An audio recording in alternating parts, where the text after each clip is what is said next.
नमस्कार साथियों, स्वागत है आपका हमारे YouTube चैनल पर। कैसे चल रही है सभी की पढ़ाई? आई होप आप सभी की अच्छी चल रही होगी। आपको पता सबसे ज़्यादा हम क्वेश्चन कब ढूंढते हैं? जब हमारा पेपर सर पे होता है। जब पेपर को 1-1.5 महीना होता है तब हम सोचते हैं ज़्यादा से ज़्यादा अपन क्या करेंगे, टेस्ट, ज़्यादा से ज़्यादा PDF करेंगे, ज़्यादा से ज़्यादा टेस्ट सीरीज लेंगे, खरीद लेते हैं टेस्ट सीरीज। तो ये सही भी है। क्वेश्चंस जब तक हम नहीं करेंगे तब तक हमें नहीं पता चलेगा कि हमने कितना पढ़ा है। ठीक है, चलो स्टार्ट करते हैं। आज एक और मिक्स क्वेश्चन की स्लाइड है। पहला आता है, रामसर कन्वेंशन के अनुसार कौन सा अभयारण्य जो है वो वेटलैंड के रूप में चयनित किया गया है? वेटलैंड क्या है? नम भूमि क्षेत्र। इसमें रामसर जो कन्वेंशन है इसमें किन किन को शामिल किया गया है? दो ही तो है अपने राजस्थान से, एक तो केवलादेव है और एक सांभर झील को इसमें शामिल किया गया है। केवलादेव जो है इसको 1/10/1983 को शामिल किया गया था भाई, और सांभर झील जो है इसको 23 मार्च 1990 को शामिल किया था। तो इसको तो 1 अक्टूबर 1983 को शामिल किया गया था केवलादेव को। सांभर झील जो है इसको वेटलैंड जो क्षेत्र है, नम भूमि जो क्षेत्र है उसमें शामिल किया गया था 23 मार्च 1990 को। तो रामसर कन्वेंशन में किसको चयनित किया गया है? केवलादेव को। हो गया क्लियर? पहले में आ जाएगा 3 नंबर। नेक्स्ट क्वेश्चन आता है, राज्य का पहला गिद्ध संरक्षण जो क्षेत्र है ये कहाँ प्रस्तावित है? कहाँ प्रस्तावित है गिद्ध संरक्षण क्षेत्र? ये है जोहड़बीड़ में। तो जोहड़बीड़ कहाँ पड़ता है? बीकानेर, जोहड़बीड़। यहाँ गिद्ध संरक्षण क्षेत्र जो है ये प्रस्तावित है।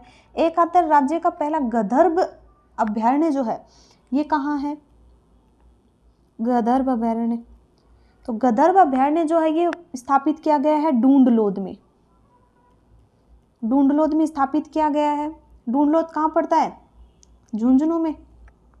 एक आता है, राज्य का पहला बियर रेस्क्यू जो सेंटर है वो कहाँ है? तो bear rescue centre, bear rescue जो सेंटर है स्थापित किया गया है नाहरगढ़ में। हो गए क्लियर? तो पहला गिद्ध संरक्षण क्षेत्र है जोड़बीड़ बीकानेर में। गंधर्व अभयारण्य जो है राज्य का पहला वो है डूंडलोद झुंझुनू में। एक आता है पहला बियर रेस्क्यू सेंटर जो स्थापित किया गया है नाहरगढ़ जयपुर में। तो इसका आंसर हो जाएगा 2 नंबर। एक क्वेश्चन के साथ कितनी डिटेल पढ़ने को मिल रही है बताओ? अगला आता है, वन्य जीव संरक्षित क्षेत्र दे रखा है एक तरफ जिला दे रखा है। तो इसमें यह बताना कि कौन सा सुमेलित नहीं है। तो जोहड़बीड़ कहाँ पड़ता है? अभी पढ़ा है, बीकानेर में। बीड़ जो है ये कहाँ है? झुंझुनू में है बीड़। तो गुढ़ा विश्नोई जो है ये नागौर में है क्या? नहीं, ये जोधपुर में पड़ता है। ये जो वन्य जीव सुरक्षित क्षेत्र है ये जोधपुर में पड़ता है। एक गोंगेलाव नागौर में ही है। तो इसका आंसर हो जाएगा 3 नंबर। अगला आता है, निम्नलिखित नदियों में से राजस्थान में कौन सी रुंडित सरिता कहलाती है? कौन सी कहलाती है बताओ रुंडित सरिता, जिसे अर्जुन की गंगा भी कहते हैं? अब तो अनुमान लग गया होगा। अर्जुन की गंगा, बाणगंगा। तो रुंडित सरिता जो है वो कहलाती है बाणगंगा। बाणगंगा जो बैराठ की पहाड़ियों से निकलती है। कहाँ से निकलती है? बैराठ की पहाड़ियों से। बैराठ की पहाड़ियों से निकलती है और इसकी जो लंबाई अगर पूछ ले तो ये आती है 240 किलोमीटर। हो गया क्लियर?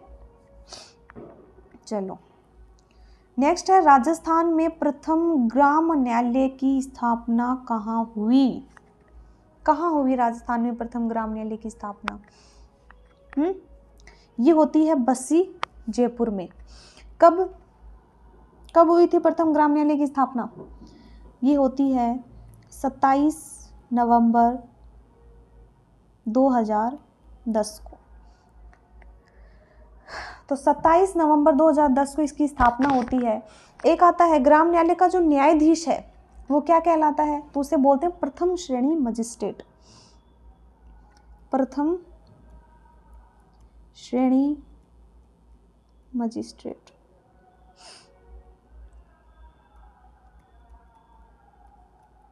ठीक है, तो ग्राम न्यायालय का जो न्यायाधीश है वो कहलाता है प्रथम श्रेणी मजिस्ट्रेट।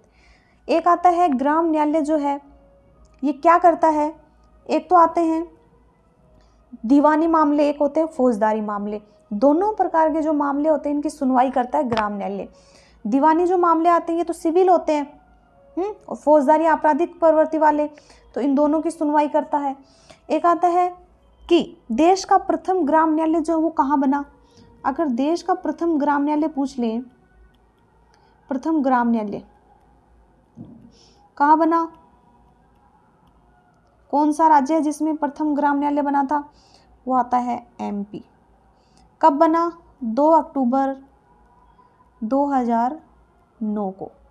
ठीक है, और एमपी में भी कौन सी जगह है, एक आती है बरेसिया भोपाल, बरेसिया पड़ता है भोपाल में, तो वहां पर क्या था कि प्रथम ग्राम न्यायालय बना था। तो इसका आंसर क्या हो जाएगा, बस्सी जयपुर।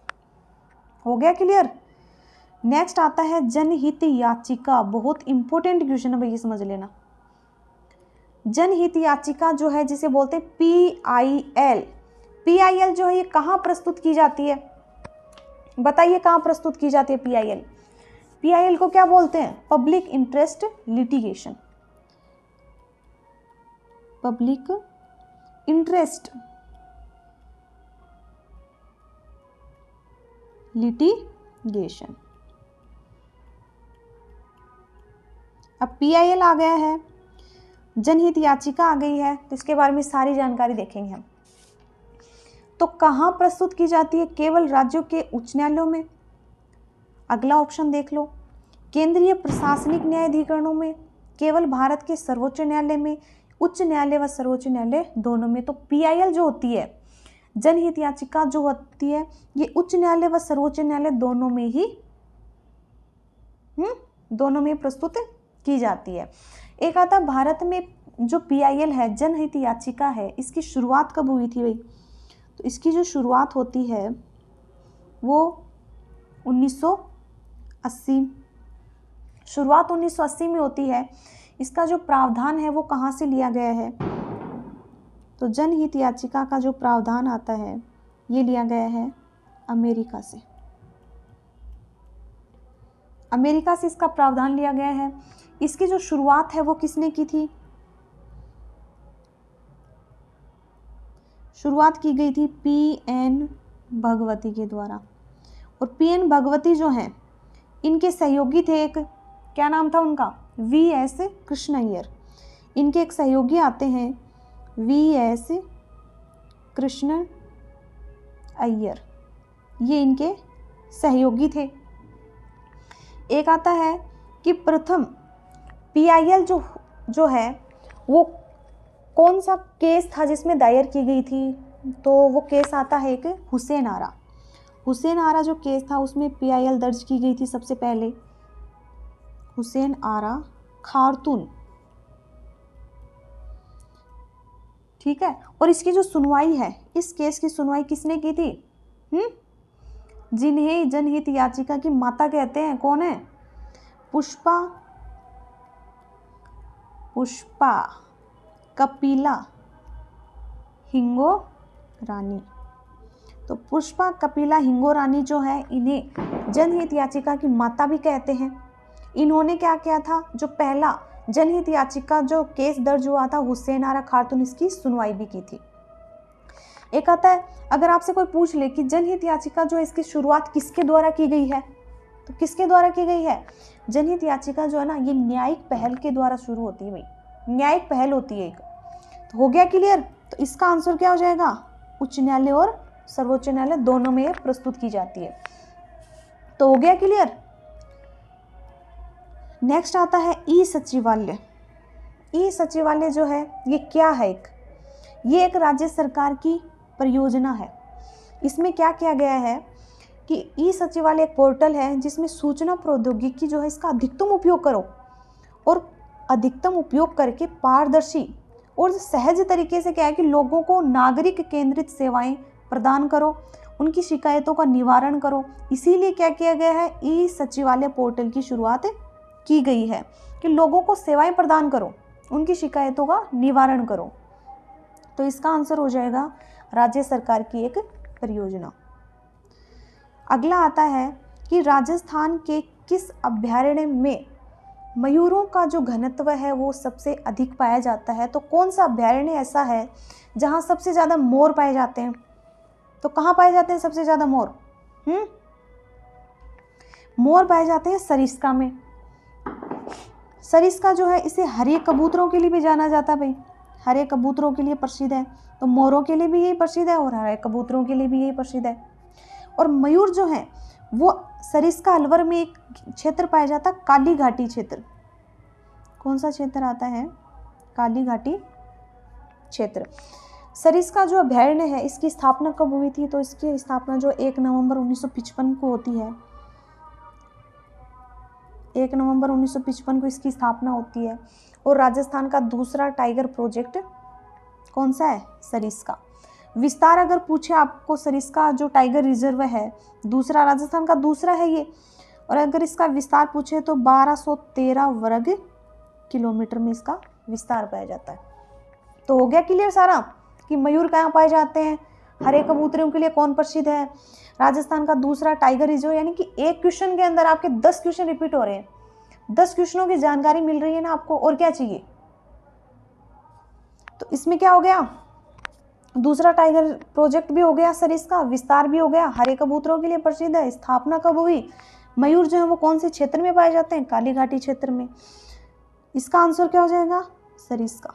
नेक्स्ट आता है कि श्रीधर अंधारे जो है इनको किस चित्र शैली को प्रकाश में लाने का श्रेय दिया जाता है? तो कौन सी चित्र शैली है जिसको प्रकाश में लाने का श्रेय दिया गया है इनको? तो ये आती है देवगढ़ चित्र शैली। देवगढ़ चित्र शैली आती है उदयपुर में। उदयपुर जो चित्रकला शैली है ना उसी का अंश है ये। और देवगढ़ जो चित्र शैली है ना इसके लिए भी तो यहाँ भी तो कुछ प्रसिद्ध है। एक तो आता है हजारा की ओवरी, है ना, एक मोती महल, ये कहाँ के प्रसिद्ध है? देवगढ़ चित्र शैली के। और जो देवगढ़ शैली है, देवगढ़ चित्र शैली किसके समय सर्वाधिक प्रसिद्ध हुई थी भाई, सर्वाधिक विकसित हुई? तो ये हुई थी राव द्वारिका दास के समय। राव द्वारिका दास जो है उनके काल में देवगढ़ जो चित्र शैली है सर्वाधिक विकसित हुई। तो हो गया क्लियर? इसका आंसर हो जाएगा 9 में 4। ज़्यादा फास्ट तो नहीं हो रहा ना, बता देना कमेंट बॉक्स में, अगर ज़्यादा फास्ट हो रहा तो थोड़ा धीरे कर देंगे। अगला आता है कौन सी चित्र शैली है जो पंचतंत्र चित्रांकन के लिए भी जानी जाती है? तो पंचतंत्र के चित्रांकन के लिए कौन सी जानी जाती है भाई? बताइए कौन सी जानी जाती है?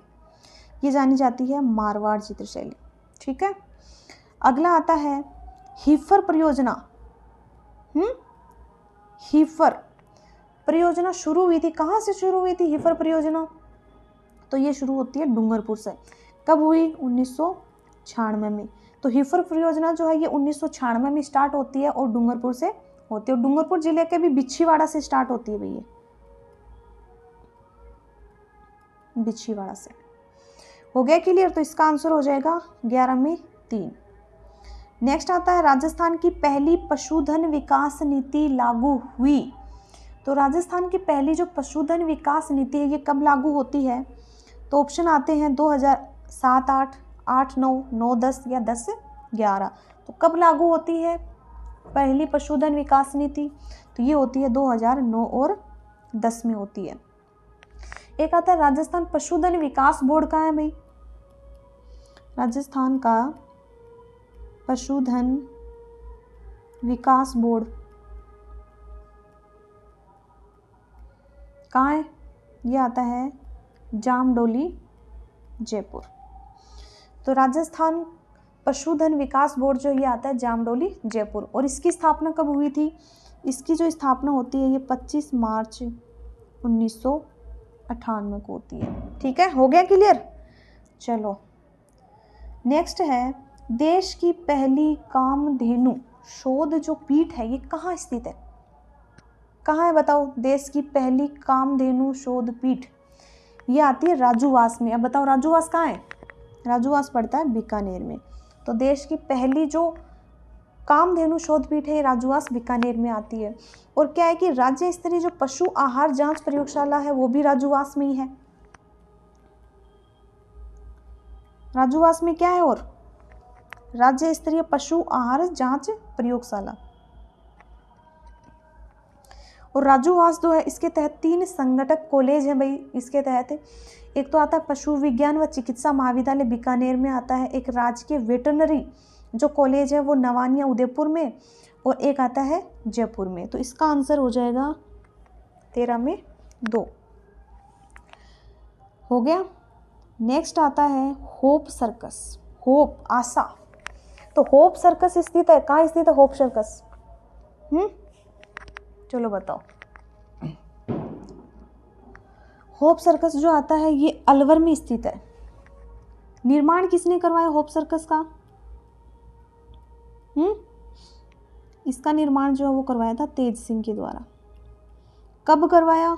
1939-40 में इसका निर्माण करवाया गया था होप सर्कस का।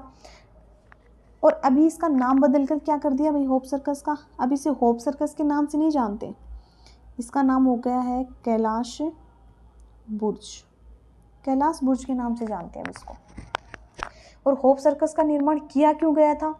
क्योंकि लॉर्ड लिनलिथगो जो थे वो अलवर आए थे, और उनके अलवर आगमन पर उनकी पुत्री थी मिस होप। तो लॉर्ड लिनलिथगो की पुत्री थी मिस होप, उनके नाम के ऊपर ये होप सर्कस बना था। ठीक है, तो इसका आंसर हो जाएगा 14 में 3। अगला आता है जुबली क्लॉक टावर, कहाँ स्थित है? तो जुबली क्लॉक टावर जो ये कहाँ स्थित है? ये आता है अजमेर में। जुबली क्लॉक टावर जो है ये अजमेर रेल स्टेशन जो है ना, देखा होगा सभी ने, जो अजमेर रेल स्टेशन के जस्ट सामने जो है ये जुबली क्लॉक टावर जो है ये स्थित है। ये क्या है कि महारानी विक्टोरिया जो उनकी स्वर्ण जयंती की स्मृति में बनवाया गया था। तो कब बनाया गया था ये? 1888 में। ठीक है, तो इसका आंसर हो जाएगा जुबली क्लॉक टावर आता है अजमेर में। अगला है 16 नंबर, बघेरा का तोरण द्वार स्थित है। कहाँ स्थित है बघेरा का तोरण द्वार? बताइए बघेरा कहाँ है? बघेरा अजमेर में है, तो बघेरा का तोरण द्वार कहाँ होगा? अजमेर में ही होगा। बघेरा नामक स्थान के ऊपर है ये। और यहाँ क्या है? प्राचीन कलात्मक तोरण व वराह मंदिर के लिए प्रसिद्ध है। ठीक है, तो इसका आंसर हो जाएगा अजमेर, या वराह मंदिर भी है। एक आता गफूर बाबा की जो मज़ार आती है वो कहाँ स्थित है? गफूर बाबा की मज़ार कहाँ है? गफूर बाबा की मज़ार आती है उदयपुर में। और इसका जो निर्माण करवाया गया था गफूर बाबा की मज़ार का, ये करवाया गया था शाहजहाँ के द्वारा। शाहजहाँ के द्वारा इसका निर्माण करवाया गया था। और गफूर बाबा जो है उनके सम्मान में इसका निर्माण करवाया गया था। कहाँ है ये? ये उदयपुर में जग मंदिर जो है उसी के समीप बना हुआ है भाई, जग मंदिर के समीप। तो इसका आंसर हो जाएगा 17 में 2 नंबर। नेक्स्ट आता है घास फूस की छतरी कहाँ है? कहाँ है घास फूस की छतरी? तो घास फूस की छतरी बूंदी में ही है, किसी ने देखी हो तो 18 में आंसर हो जाएगा 1 नंबर। एक आता है राजस्थान में डाक टिकट, बहुत इंपॉर्टेंट क्वेश्चन है भाई, देख लेना। राजस्थान में डाक टिकट व पोस्ट कार्ड जो है इसकी शुरुआत किसके शासनकाल में की गई थी? तो किसके शासनकाल में की गई थी डाक टिकट और पोस्ट कार्ड की शुरुआत? मानसिंह प्रथम के शासनकाल में की गई थी क्या? जगत सिंह प्रथम, जय सिंह द्वितीय या माधो सिंह द्वितीय? तो ये शुरुआत जो है ये की गई थी माधो सिंह द्वितीय के काल में। माधो सिंह द्वितीय के काल में इसकी शुरुआत होती है 1904 जयपुर। कहाँ से होती है? तो 3-4 चीज़ें हो गई। डाक टिकट और पोस्ट कार्ड की शुरुआत कहाँ से होती है? जयपुर से। किसके द्वारा की गई? माधो सिंह द्वितीय के द्वारा। कब की गई? 1904 में। ठीक है, क्लियर? चलो आगे बढ़ते हैं। अगला क्वेश्चन आता है पश्चिमी राजस्थान की जो प्राचीनतम बावड़ी है वो कौन सी मानी जाती है? कौन सी है बताओ पश्चिमी राजस्थान की प्राचीनतम बावड़ी? तो इसका नाम आता है कोडम देसर। कोडम देसर जो है इसका निर्माण राव जोधा ने करवाया था। किसने करवाया? राव जोधा ने अपनी माता कोडम दे जो है उनके नाम के ऊपर, उन्हीं की स्मृति में इसका निर्माण करवाया गया था कोडम देसर बावड़ी का। और मारवाड़ रियासत जो है ना उसमें सामंत प्रथा का वास्तविक संस्थापक भी है ना, ये इन्हीं माना जाता है। मारवाड़ रियासत में सामंत प्रथा, इसका वास्तविक जो संस्थापक है वो राव जोधा को ही माना जाता है। और इन्होंने क्या था, अपनी माँ की स्मृति में इस बावड़ी का निर्माण करवाया था। है कहाँ ये? कोडम देसर आती है बीकानेर में। ठीक है, क्लियर। नेक्स्ट चलते हैं। तो इसका आंसर हो जाएगा 20 में 4। अगला आता मतीरे की राड़। अब बताओ मतीरे की राड़ कौन कौन सी रियासत के बीच में हुई थी? मतीरे के लिए बुढ़िया था, तो कौन कौन लड़े थे बताओ? अमर सिंह राठौर, करण सिंह लड़े थे ना, 1644 में हुआ था। मतीरे की राड़ कब हुई थी? 1644 में। किन किन के बीच में हुई थी? तो नागौर के कौन थे? नागौर के थे अमर सिंह राठौड़ कि यो मतीरो मारो, या मतीरो मारो। और बीकानेर के कौन थे? करण सिंह। एक के खेत में बेल उग गई और एक के खेत में वो बेल फैलती चली गई तो राड़ हो गई। तो कब होती है? 1644 में। कौन कौन सी रियासतें थी? बीकानेर व नागौर के बीच में। तो बीकानेर के कौन थे? करण सिंह। और नागौर के थे अमर सिंह। तो इसका आंसर हो जाएगा 4 नंबर। नेक्स्ट क्वेश्चन आता है कि धर्मत युद्ध की विजय के बाद औरंगजेब जो है उन्होंने धर्मत का नाम जो वो क्या कर दिया था भाई? पहले क्या होता था कि जीत लेते थे फिर अपने अनुसार नाम रख देते थे कि भाई इसका ये है, इसका जैसे चित्तौड़गढ़ वाले का भी है, हर का नाम रख दिया, जिसने जीता नाम रख दिया, चाहे वो बेटों के नाम पे रखो कैसे भी रखो। तो धर्मत युद्ध जैसे ही औरंगजेब ने जीता तो इसका भी नाम बदला, इसने क्या कर दिया? तो इसका नाम कर दिया फतेहाबाद। और धर्मत का जो युद्ध हुआ था वो कहाँ है? ये पहले धर्मत है कहाँ? धर्मत आता है उज्जैन एमपी में। और धर्मत का युद्ध कब होता है? 1658 ईस्वी में होता है। और ये जो धर्मत का युद्ध होता है ये एक उत्तराधिकार युद्ध हुआ था औरंगजेब के और दारा शिकोह के बीच में। 2 युद्ध होते हैं, एक तो होता है धर्मत का युद्ध और एक होता है दोराई का युद्ध। दोराई का जो युद्ध होता है वो 1659 ईस्वी में होता है और दोराई पड़ता है अजमेर में। ये भी उत्तराधिकार युद्ध था। तो 2 होते हैं, एक तो आता है धर्मत का युद्ध और एक आता है दोराई का युद्ध। तो क्या नाम रखा था? फतेहाबाद। हो गया क्लियर? चलो एक आता है गौरी शंकर हीराचंद ओझा जो है इन्होंने मारवाड़ी के कौन से शासक को कान का कच्चा शासक कहा है कि भाई ये तो कान का कच्चा ही है, किसी की भी मान लेता है। तो किसको कह दिया कान का कच्चा? तो ये कहा गया है अजीत सिंह को। तो अजीत सिंह को कान का कच्चा कहा है हीराचंद ओझा ने। तो इसका आंसर हो जाएगा 2 नंबर।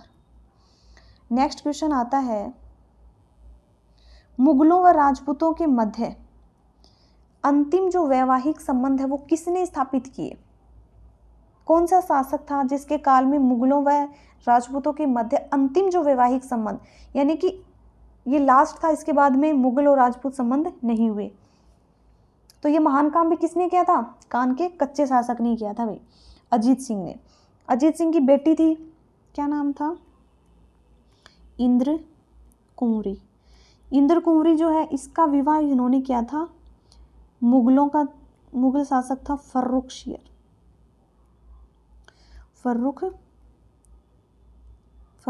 के साथ। तो ये अंतिम मुगल राजपूत विवाह था। कब हुआ था? 1715 में। तो कौन से शासक के काल में? अजीत सिंह। अजीत सिंह की बेटी थी इंद्र कुंवरी और फर्रुखशियर, इनका हुआ था 1715 में। नेक्स्ट क्वेश्चन है जोधपुर में आर्य समाज की जो स्थापना है वो किसके काल में हुई? कौन सा शासक है जिसके काल में जोधपुर में आर्य समाज की स्थापना होती है? ये होती है जसवंत सिंह द्वितीय के काल में। इनके काल में आर्य समाज की स्थापना हो जाती है।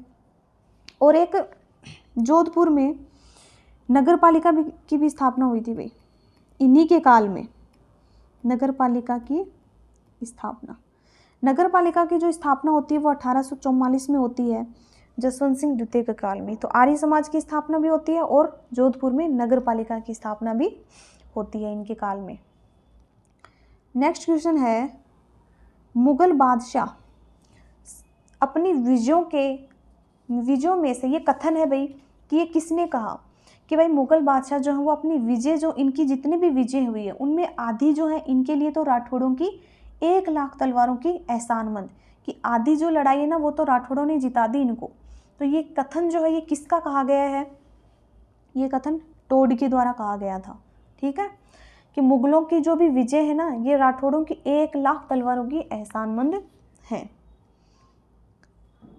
नेक्स्ट आता है, 1818 की संधि के पश्चात ब्रिटिश विरोधी भावना रखते हुए जोधपुर के किस महाराजा ने संन्यास ले लिया था? तो कौन थे जिन्होंने संन्यास ले लिया था भाई? ये आते हैं मानसिंह। मानसिंह का जो काल आता है वो 1803 से लेकर 1843 तक का जो काल आता है वो मानसिंह का आता है। ये जो है मानसिंह, इन्होंने नाथ संप्रदाय जो है वो ज़्यादा मानते थे, नाथ संप्रदाय का अनुयायी था, इसीलिए इन्हें क्या है, सन्यासी राजा कहते हैं। सन्यासी, तो क्वेश्चन आ जाता है सन्यासी राजा के नाम से किसे जाना जाता है? तो मानसिंह को जाना जाता है। इन्होंने नाथ संप्रदाय जो है इसको बहुत ज़्यादा महत्व दिया था। और मानसिंह जो है इन्हीं के काल में 1807 में एक युद्ध होता है, भाई याद हो तो याद है ना, कृष्णा कुमारी। तो युद्ध होता है गिंगोली का युद्ध, आया याद? गिंगोली का युद्ध कब होता है? 1807 में। तो जोधपुर के तो मानसिंह थे और जयपुर के थे जगत सिंह। इनके बीच में विवाद हुआ था विवाह को लेकर, कृष्णा कुमारी को लेकर ये विवाद होता है। और कृष्णा कुमारी के पिता थे अमीर खां पिंडारी, और अमीर खां पिंडारी जो है उन्होंने लास्ट में कृष्णा कुमारी को जय दे दिया था भाई कि भाई हूण की जड़ तो या इन्हीं खत्म करो। तो मानसिंह, इसका आंसर हो जाएगा 27 में 4। हो गया क्लियर? एक इन्होंने मानसिंह जो है ना, इन्होंने क्या किया था, 1841 में जो त्याग प्रथा थी ना उस पर भी रोक लगाई थी भाई। मानसिंह द्वारा 1841 में त्याग प्रथा के ऊपर रोक लगाई गई थी। तो हो गया क्लियर? नेक्स्ट आता है, नेक्स्ट भी है और लास्ट भी है। मारवाड़ के किस शासक को 52 युद्धों का नायक, इससे 52 युद्ध आती, एक नाम तो हो गया होगा क्लियर कि हाँ वही है, वह 58 परगनों के रूप में प्रतिष्ठित किया गया। कौन थे? मालदेव, राव मालदेव जो है इन्हें 52 युद्धों का नायक व 58 परगनों के रूप में प्रतिष्ठित माना गया है। मालदेव जो है इन्हें मारवाड़ का पितृहंता माना जाता है। मारवाड़ का पितृहंता, कौन थे मारवाड़ के पितृहंता? मालदेव थे। मालदेव के काल में एक युद्ध होता है गिरी सुमेल का युद्ध। गिरी सुमेल का युद्ध होता है 1544 में। किन किन के बीच होता है गिरी सुमेल का युद्ध? तो मालदेव के वर्सेज शेरशाह सूरी। तो शेरशाह सूरी व मालदेव के बीच में युद्ध होता है गिरी सुमेल का युद्ध। और इसी युद्ध के पश्चात शेरशाह सूरी जो उन्होंने ये बात कही थी कि मैं एक मुट्ठी भर बाजरे के लिए पूरी हिंदुस्तान की बादशाहत खो देता। बहुत बड़ी मूर्खता की है मैंने ये। और एक कहा था कि दोनों कथन ये उन्हीं के ही हैं शेरशाह सूरी के, कि एक तो मैं मुट्ठी भर बाजरे के लिए हिंदुस्तान की बादशाहत खो देता, एक उन्होंने कहा था कि काश जैता और कुप्पा, ये जो मालदेव जो है इनके सेनापति थे जैता और कुप्पा, क्या नाम था? जैता व कुप्पा, ये लड़ते हुए वीरगति को प्राप्त होते हैं। इसमें ये कहते हैं कि काश जैता और कुप्पा जैसे वीर मेरे पास होते ना तो मैं आज एक छत्र हिंदुस्तान का शासक होता। ये बात किसने कही थी? शेरशाह सूरी ने, कि भाई ऐसे सेनापति अगर मेरे पास होते तो आज मैं कुछ और ही होता। मैं आज एक छत्र हिंदुस्तान की, एक हिंदुस्तान का शासक होता, मैं पूरे हिंदुस्तान का मैं शासक होता, ऐसे सेना नायक मेरे पास होते। तो हो गया क्लियर? कब होता है गिरी सुमेल का युद्ध? 1544 में। तो इसका आंसर हो जाएगा 28 में 2। तो हो गया। आज की क्लास आपको कैसी लगी कमेंट बॉक्स में ज़रूर बताना भाई, बहुत मज़ा आया आपको पढ़ाकर। तो मिलते हैं नेक्स्ट सेशन में, आज के लिए धन्यवाद।